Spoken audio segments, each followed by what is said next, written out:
Hi,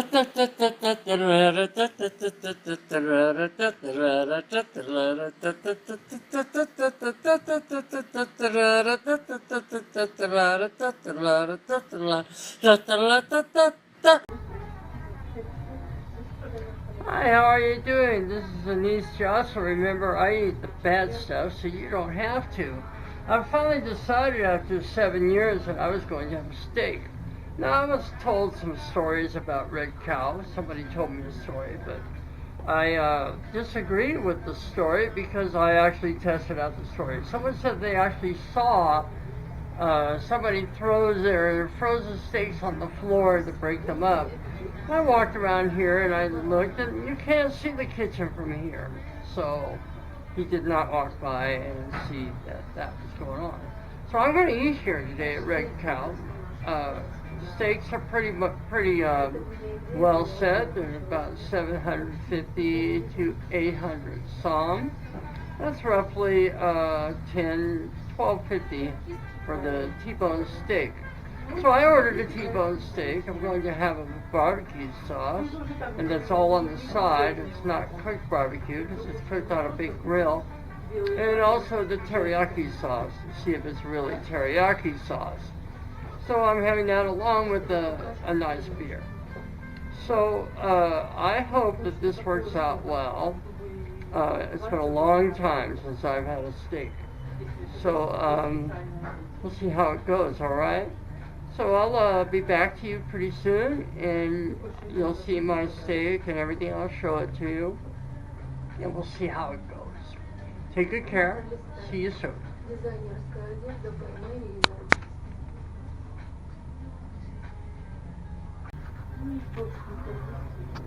Well, here I am.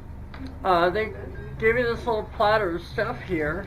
These are the wipes, for taking care of cleaning your hands, which I'll do before I eat. Toothpicks. Well, they got pepper here, no salt.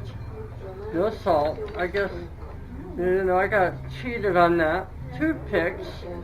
Of course, a basil type of olive oil, which you basically, you press a button and it squirts. I won't use that today. And a bottle of ketchup. Of course, always have to have ketchup. I'll have my steak with 3 different things. I'll have it with the barbecue sauce, the teriyaki, and that. And of course, Tabasco sauce. Definitely a need. This is not a bad deal, except that no salt. And this is all sugar. See how important sugar is? That's how important sugar is for a plate, a table here. Sugar outweighs salt, I guess. I don't know how that works. Well, I don't use a lot of salt myself, but still, it should have in there just in case I get a little salt on that steak. So I'll be back to you. We'll get there, okay? Things are gonna be good. Kind of gets to me, She brings me the beer. There's no salt. She got the salt. And then she gave me a glass. It was hot. Fresh out of the dishwasher. And you don't serve beer in a hot glass. So I had to tell her that. I'll tell you, this is going to be a ding against this place because the service so far is terrible. I mean, they don't make sure that this thing is filled, which I should not have to ask for salt. And also, I have to ask for the plate and the knives and the forks. You think that should be automatically given when you sit at a place and they set it for you. No, they don't do it. They should have actually brought this plate of things earlier or set it up right away when I sat down. So, it's a little bit weird, and the waitress doesn't quite understand English very well either. And this is a place where a lot of expats go to have their steak, because this is supposed to be the best steakhouse here in Bishkek, except for the Frunze. restaurant Frenzo, which by the way is about $300 per person, from $200 to $300 per person for a meal there. I'm sure they must have some wild steak there. $300 it better be. So I'm expecting a good steak for $12.50. You go and get a T-bone, easily in America for $10, $12. And of course, usually here, when you want something like that, it costs more money. So this is working out so far, except service.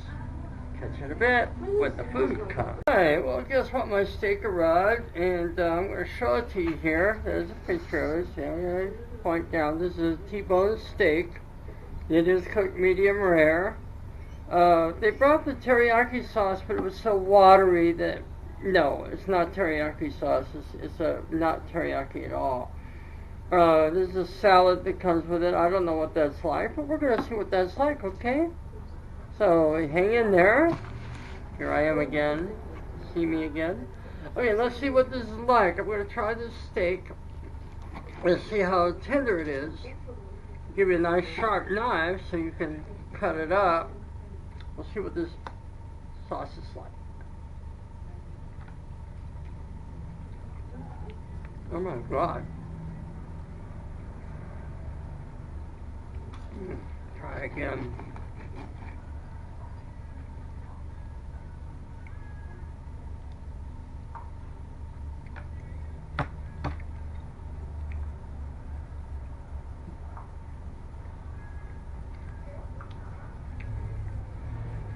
Steak is very, very tender. It's almost like eating a baby or something. But no, this barbecue sauce has, I don't think, much flavor. No flavor. Damn. No flavor in the barbecue sauce. Nope. Nothing. Jeez, ketchup would probably be the best goddamn thing to use at this point. No, I just eat it as I go along, you guys. I don't plan this ahead. You get to see it just the way I get it. So, I don't put the ketchup on my platter here. I don't think that's the right thing to do. But the steak is almost like the meat has been eviscerated of something. It's very tender. And the meat is cut incorrectly. See that? Notice that it's going this way. It should always be cut across the muscle, not with the muscle like that. So therefore you get these long tendrils. They're really rather strange. See how they cut that off there? It's really weird. Really weird. See what happens if I use ketchup. Watch out if the ketchup will be stronger than the barbecue sauce. Yep. That vinegar, the sweetness, the tomato. You barely taste barbecue sauce. So, barbecue doesn't work. Teriyaki is like water. And the steak is tough. As I go through it more, it's tough. And it's tough because they just cut it wrong. So it's because, see, look at it. You can look at that, see? This line here should be like this. You always cut against the bias of the meat. Cut across the muscle, not anywhere with it. When you do that, what happens is, when you cook the steak, the muscle tissue tends to bind. It grabs onto each other and becomes tough. And the reason why you cut it straight up and down is that it has less to bind to. The more you have it to bind to, the tougher the steak. The less, the more tender. So, they don't know how to cut a steak. This is supposed to be a #1 steakhouse here in Kyrgyzstan. Can't believe it. I can't believe that they cut the whole thing wrong. They had to actually cut this bone and everything the wrong way to get it the way they got it. It's pretty sad. big chunks of fat. They don't even trim the fat off. This is all fat right here. Shouldn't have that much fat on the edge of it. I can't even pick it up, so fat. See that? Big chunk of fat. I don't buy a steak for fat. I buy it for the beef. It's almost raw right here. God, it's uneven. They didn't cook it the same on each side. I'm gonna turn it over. No, I'm kidding.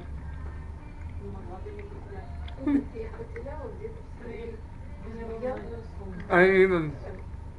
Way too uneven. The raw sides, cooked flat, ruins the whole thing. You know, you order medium rare because you want medium rare. You don't order it because you want part of it to be rare, part of it well done, part of it medium. It's crazy. You want a medium rare. That means you cook one side so long, you flip it over, and you cook it on the other side with an even fire. Apparently, there's not even fire on this thing. Some of it's cooked, some of it isn't. Some of it is directly bloody as hell. Oh, I tell you, it just, you know, this is not going to bode well for this place. Not for me. Now look at this grain of the beef, and, well, you pay a lot of money for a steak. You want it to be right. Because I don't usually eat the salad, but I want to taste what they've done with the with their vinaigrette, just to taste it. I can't eat much lettuce; it makes me sick.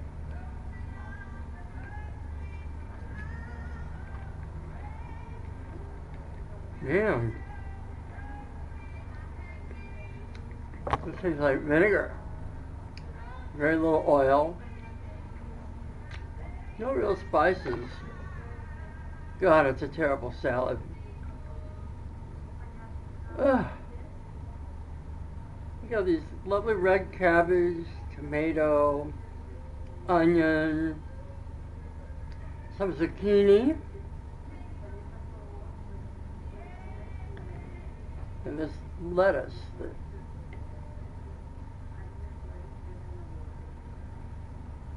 that actually, you know, this kind of a lettuce for a salad is not good for salads. It's really, unless it's really crunchy. And you can see, when you look at it, there's no crunch to it. You see just bending over and everything. No crunch. Damn. Another screw up. Usual stuff here. Usual stuff almost anywhere, even in the United States. My last steak was 7 years ago. And the one steak before that was like 12 years before that. So, I'm getting a little closer, but I'm certainly not being satisfied. I find a burger at Burger House to be much more satisfying than this. I don't know what they've done. They didn't cut it right. It's not cooked right. It's not even. Can't eat any more of it. So, remember, I'm Anyse Joslin. I eat the bad stuff so you don't have to. Forget the steak. Don't come here. Service is bad. Steak isn't right. We have overly spiced it in some places and little spice on other places. Very uneven. Cooking isn't right. Man, what a disappointment. And I thought I would like to have a steak. Well, this certainly discourages me. Maybe I'll wait another 12 years. I'm not sure. God. Take good care. Remember, I'm Anyse Joslin. I eat the bad stuff so you don't have to. And of course, salute. I hope all of your restaurant travels are decent, fun, and wonderful. And I hope that you will be able to go out and enjoy the food. Take care. All right. Well, I just told the lady that the food is disgusting. The steak is horrible. Salad, I didn't even talk about the salad. I'm too pissed off about the steak. and the service was better at Burger House than here. Burger House, we only pay maybe $3 for the meal. You come here and pay $8 to $10 to $15 for a meal here, and they don't give you any service. They're not even there. They come around when they, when they have to bring you the food, take the order, bring the food, and then you have to beg for everything in between. It's ridiculous. So I'm not going to pay the bill. I'm not going to pay for the meal. I'll pay for the beer. We'll see how that goes. And I might be here a long time, just like I had to be at Nathan's Hot Dogs. I was there for 4 or 5 hours before they gave me my money back. So, we'll see how it goes, people. This is really bad. I'm angry. I only get one meal a day, and this is a ruined meal. That means I go hungry, because I can't eat more than a meal a day. That's why I get so angry. You spend good money, you want a good meal, and what do? You get crap. See you later. Signing off. I'm Anyse Joslin. I eat the bad stuff, so please don't come here and eat it after I've been here. You don't need to spend the money. Not worth it. Hello. This is a postscript regarding Red Cow. Remember that I made a mention that it was like eating babies when I was eating the steak. Children are supposed to be very tender. They don't have the muscles that are really tight, taut, so they're very tender automatically. Well, that's really what I was trying to get at in eating the steak, is this tenderization. I wasn't quite sure what to think about that, and I couldn't nail it down while I was eating it. You see, I kept eating it and wondering. That's why. I'm just not used to eating steak. And then it dawned on me later. I kept thinking, what was it about that steak? Well, it was when I ate the next steak in the next segment where I go to another steakhouse where I figured out what was wrong. And that is that the steak was rotten. It was a state of decay. It was not fresh. And that is one of the attributes of a not fresh steak. So I could have become very ill. I did have an event after eating there because of the beef. I already know that. I won't go into what that embarrassing event was. But yeah, it hit me pretty fast. And, you remember so many things and then you forget other things. You know how that is. So I just want to warn you that the meat was not fresh, and that's why it was the way it was. And you saw me, I'm eating. I'm actually trying to wrap my head around it and get it together. And it wasn't until later that I was able to, rotten meat. Damn. Well, like I say, you choose to go there or not, but I'm never going back. So good luck to you. Take care.